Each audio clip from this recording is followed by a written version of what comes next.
విజయవాడ పశ్చిమంలో పోటీ చేయాలని ఎంతో ఆశపడి నిరుత్సాహపడినటువంటి జనసేన నాయకుడు పోతిన మహేష్ సూటిగా రాజీనామా చేయడం అనేది పవన్ కళ్యాణ్కు పెద్ద షాక్ అనే చెప్పాలి. మనం పవన్ కళ్యాణ్ కంటే ఆ పార్టీకి అధినేత, సర్వస్వం, కర్త కర్మ క్రియ ఆయనే కాబట్టి అందులో చాలా విధేయుడుగా చాలా ముందుండి విమర్శలుగా మాకు టీవీ చర్చలు వీటిలో మాలాంటి వాళ్ళం పాల్గొన్నప్పుడు చూస్తాం కదా, చాలా ఆవేశంగా చాలా తీవ్ర స్థాయిలోను తర్వాత నిరంతరాయంగా ఆయన 5 ఏళ్ల నుంచి జనసేనతో ఉంటూ వచ్చారు. అలాగే విజయవాడలో ఒక స్థానమైనా తమకు వస్తుందని వాళ్ళు ఆశించారు. విజయవాడ రాష్ట్ర రాజధాని కింద లెక్క కదా, అమరావతి అదంతా ఉన్నప్పటికీ విజయవాడ గుంటూరు బెల్ట్. సో అక్కడ రాకపోవడం అన్నది మహేష్ను చాలా నిరుత్సాహపరిచినట్టుగా ఉంది. నిరుత్సాహమే కాదు, ఒక విధమైన ఆయన తట్టుకోలేదు. ఆయన నా కన్నీళ్ళు ఇంకిపోయే ఈ స్థాయిలో మాట్లాడారు. చాలాసార్లు నేను రాజీ పడలేదు, ఇంకా చూస్తానని చెప్తూ వచ్చారు. ఎక్కడ తగ్గలేదు ఆయన. అధినేత చెప్పాడు కాబట్టి వింటాను. ఒక్క కందుల దుర్గేష్ రాజమండ్రి నుంచి ఇంకా నిడదవోలుకి వెళ్ళడానికి సిద్ధపడ్డారు. ఆయన కూడా నిరుత్సాహపడినప్పటికీ నిరుత్సాహాన్ని ఆయన కూడా ఏం దాచుకోలేదు. అదే ఉత్తరాంధ్రకి వస్తే బొలిశెట్టి సత్యనారాయణ లేకపోతే శివశంకర్లు అని చాలామంది టికెట్ రాని వాళ్ళు నిరుత్సాహపడ్డారు. ఆయన పార్టీ కోసం ఏదో నిలబడతా ఉన్నారు. మహేష్ విషయానికి వచ్చేసరికి ఆయనకు డిఫరెంట్ కేసు. పైగా ఆ సీటు ఏ రోజు అసెంబ్లీ ఎన్నికల్లో పోటీ చేయని సుజనా చౌదరిని అక్కడ పెట్టడం. సుజనా చౌదరి పేరుకు బీజేపీ అయినా తెలుగుదేశంలో నుంచి అందులో చేరిన వారు, ఆయన సామాజికంగా కూడా అక్కడ కుదరదు, ఇంకా ఆయన గన్నవరం ప్రాంతంలో ఏదో అక్కడ ఉన్నటువంటి వ్యక్తి ఆయన తెచ్చి ఇక్కడ పెట్టారు అనేది మహేష్ను మరింత కష్టపెట్టినట్టుగాను ఆగ్రహం కలిగించినట్టుగా ఉంది.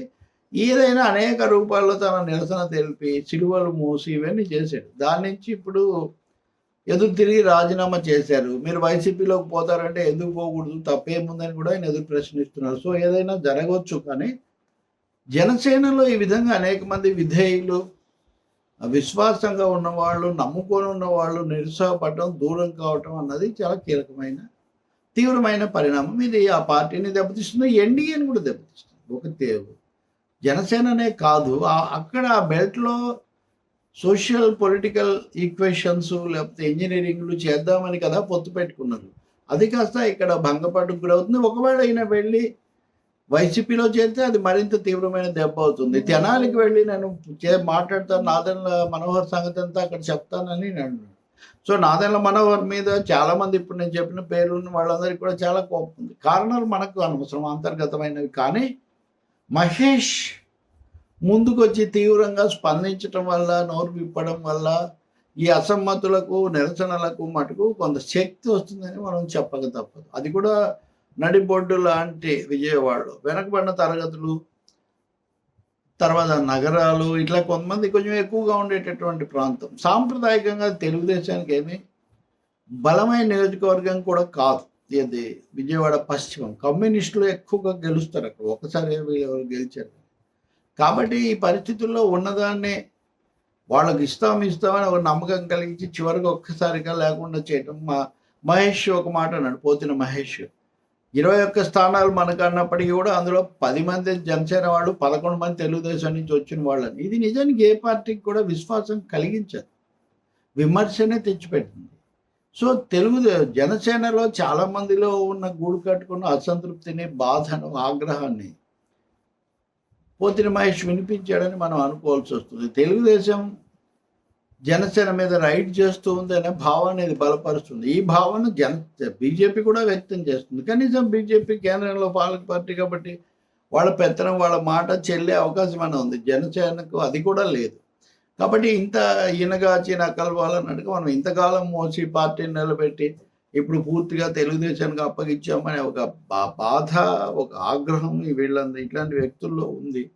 దాన్ని ఈయన ప్రతిబింబిస్తున్నాడు. మరి తర్వాత రేపు ఈయన ఏమేమి ఆరోపణలు చేస్తారు, అలాగే ఎన్ని రోజులు మౌనంగా ఉండి ఇప్పుడు ఎందుకు ఆరోపణలు చేస్తున్నారు, మీకు టికెట్ రాకపోతే అయిపోయిందా, ఈ పద్ధతిలో ఆయన మీద ఆరోపణలు చేసే అవకాశం కూడా ఉంది. ఏది ఏమైనా ఈ ప్రక్రియ, ఈ పరిణామక్రమం జనసేనకు నష్టం చేస్తుంది. అలాగే జనసేన యొక్క విశ్వసనీయతను కూడా దెబ్బతీస్తుంది అనడంలో ఎలాంటి సందేహం లేదు. రాజకీయంగా గతంలో ప్రత్యేక హోదా, పాచిపోయిన లడ్డు ప్యాకేజీ ఇట్లాంటివి అన్న వాళ్ళు వాటన్నిటిని దిగమింగారు పవన్ కళ్యాణ్. దాని మీదే చాలా అసంతృప్తి ఉంది. అలాగే క్యాస్ట్ కోణంలో సోషల్ ఇంజనీరింగ్ అని సామాన్యాయమని ఎప్పుడు రెండు కులాలేనని చెప్పి చివరికి ఆ రెండింటికి మధ్యలోనే మనం కూడా చిక్కుకుపోయామని నా సంతృప్తి ఉంది. ఇప్పుడు వ్యక్తులుగా ముఖ్యంగా ముందు నిలబడినటువంటి లెఫ్టినెంట్స్ నెమ్మదిగా ఇలా దూరం అయిపోతూ ఉంటే తప్పకుండా నష్టం కలిగిస్తుంది.